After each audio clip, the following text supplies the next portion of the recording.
विनोद बंसल जी चूंकि बहुत देर से इंतजार कर रहे हैं, उनके पास चली जाती हूँ, फिर आ रही हूँ अजय आलोक जी आपके पास। यहाँ सभी धर्म के रास्ते पर चल रहे हैं। विनोद बंसल जी, अब तो खुशी की बात होनी चाहिए, जिस पुनर्जागरण का जिक्र किया आज प्रधानमंत्री ने, वो पुनर्जागरण लग रहा है सबका हो गया। अखिलेश यादव साहब भी आज कह रहे हैं भाई आस्था वाला मार्ग ही सकारात्मक मार्ग है।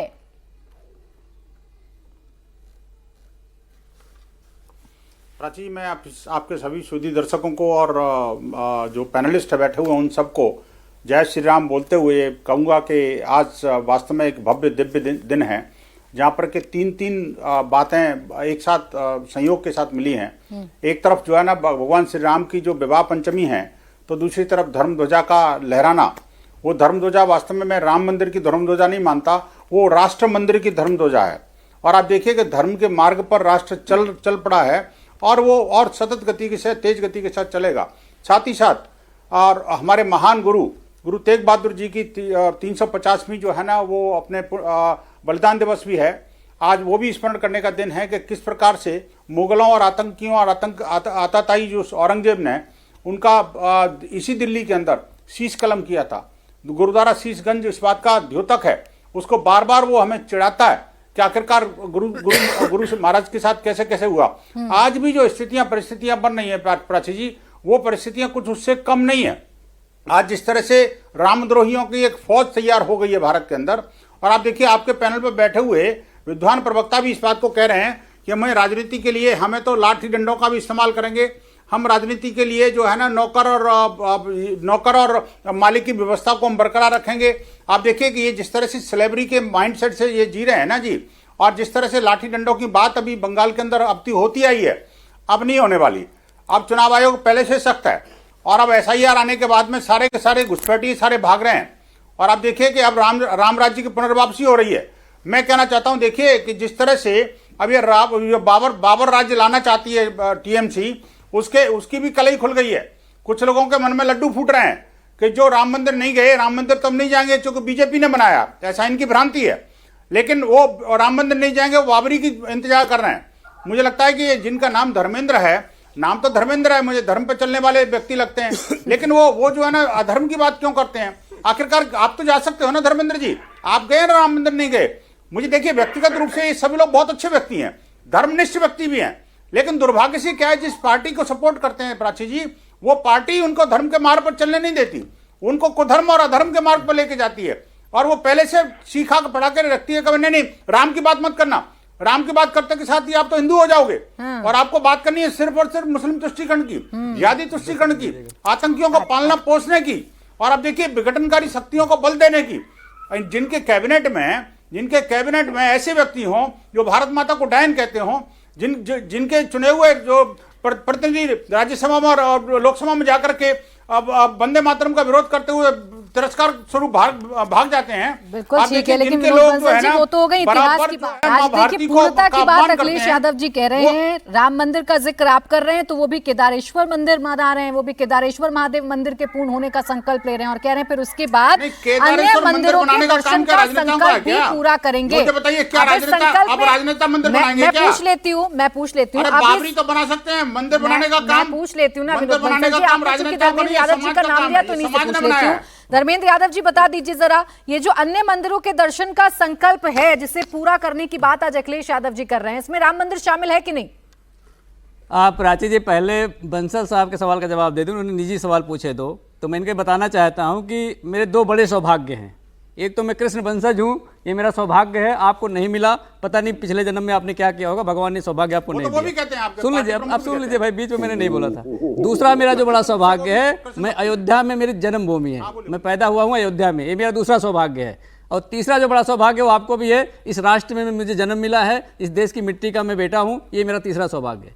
अब रही बात आप दूसरी जो कह रहे थे, इटावा के अंदर, सुनिए, इटावा के अंदर जो देवों के देव हैं, देवों के, सुन लीजिए, इटावा में जो देवों के देव महादेव का भव्य मंदिर, महाकेदारेश्वर मंदिर का निर्माण हो रहा है, उसमें जाके आप माथा टेकिए तो मुझे पूरा विश्वास है कि आपके अंदर का जो अहंकार है वो निकलेगा, और धर्म और अहंकार एक साथ नहीं रह सकते हैं। तो आपका जो अहंकार है वो धर्म को परिलक्षित नहीं करता है। तो मेरा आपसे निवेदन है कि आप इटावा में जाकर के महाकेदारेश्वर मंदिर का दर्शन करिए और देवों को देव महादेव का दर्शन करेंगे। तो इस सृष्टि में जितने धर्म हैं सभी धर्म को संचालित करने वाले महादेव आप पर कृपा करेंगे, भारतीय जनता पार्टी पर कृपा करेंगे और राष्ट्र का निर्माण होगा, देश प्रगति के रास्ते पर चलेगा, फिर जाकर के हम समृद्धि की तरफ बढ़ेंगे। आपने ऐसी मेरी सौभाग्य का कामना जिक्र किया, आपने अपने सौभाग्य का जिक्र किया। एक सौभाग्य ये कि आपको अयोध्या में जन्म लेने का ये सुअवसर मिला, आप अयोध्या में पैदा हुए हैं, तो अयोध्या में भी राम मंदिर है ना। अब बस इतना बता दीजिए कि वहां कब जा रहे हैं, वहां क्यों नहीं लेकर जाते अब अपने नेता? कोई जो संकल्प पूरा करने की बात है ये बताइए ना, राम मंदिर इसमें शामिल है कि नहीं, हाँ या ना? धर्म में एक संकल्प बहुत बड़ा चीज होता है। अगर ये संकल्प लिया गया है कि महादेव के मंदिर महाकेदारेश्वर का जब पूर्णता हो जाएगी उसमें उसके अलावा सारे मंदिरों में जाएगा, तो निश्चित रूप से अयोध्या के मंदिर उसमें शामिल ही है। हाँ। उसमें कोई दो बात तो है नहीं। तो इस बात में कोई ऐसा सवाल नहीं है कि इस पे पूछा जाए। ठीक है, कोई ऐसा सवाल नहीं है भैया। वो राम मंदिर जाएंगे विनोद बंसल जी, मुझे लगता है आपको आपके सवाल का जवाब मिल गया होगा। अब रही बात थोड़ी चीटिंग की बात कर रहे थे संजय सरकार जी, इसलिए भारत हिलाने की बात कर रहे थे। मंदिर गए कि नहीं मुझे बताइए ना। मैं एक सेकंड विनोद बंसल जी, मैं अजय आलोक जी को लेकर आ रही हूँ चर्चा में, क्योंकि सारे प्रश्न उनसे ही पूछे जा रहे हैं। एक सेकंड विनोद बंसल जी, जवाब अजय आलोक जी आपकी तरफ से जवाब। मैं आ रही हूँ, फिर धर्मेंद्र जी आपके पास आ रही हूँ। संजय सरकार जी ने जब अपनी बात की शुरुआत की, धर्मेंद्र यादव जी जब कह रहे थे, तहसीन जी भी जब कह रहे थे, तीनों एक ही बात कह रहे हैं कि अहंकार किसी का नहीं चलता, चीटिंग से तो कोई भी जीत जाता है।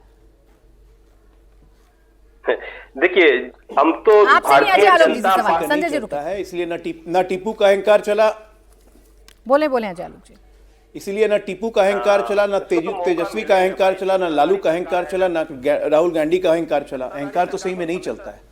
प्रोफेसर साहब ने फिर ज्ञानवर्धन कर दिया मेरा, कहा कि महादेश्वर जी का इटावा में मंदिर बन रहा है। नाम ही नहीं ले पा रहे। अरे भाई, महादेव हो चाहे प्रभु श्री राम हो, चाहे कृष्ण भगवान हो, भगवान कोई भी हो, एक ही होता है, नाम अलग होते हैं। धर्म की इतनी व्याख्या तो कम से कम सीख लीजिए। अरे भाई एक मिनट, मैं आपके बीच में नहीं बोल रहा था, अब अचानक बेचैनी क्यों हो गई?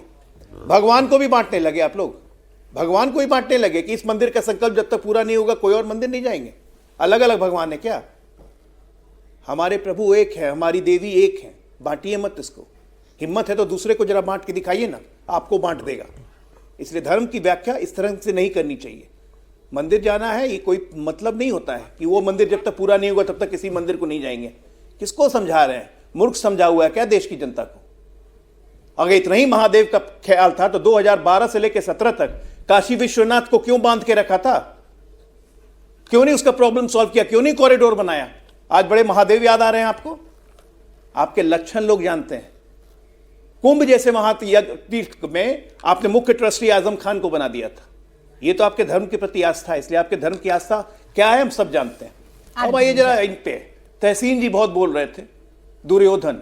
तहसीन भाई, दुर्योधन नहीं है राहुल गांधी जी। राहुल गांधी जी हिंदू नहीं है।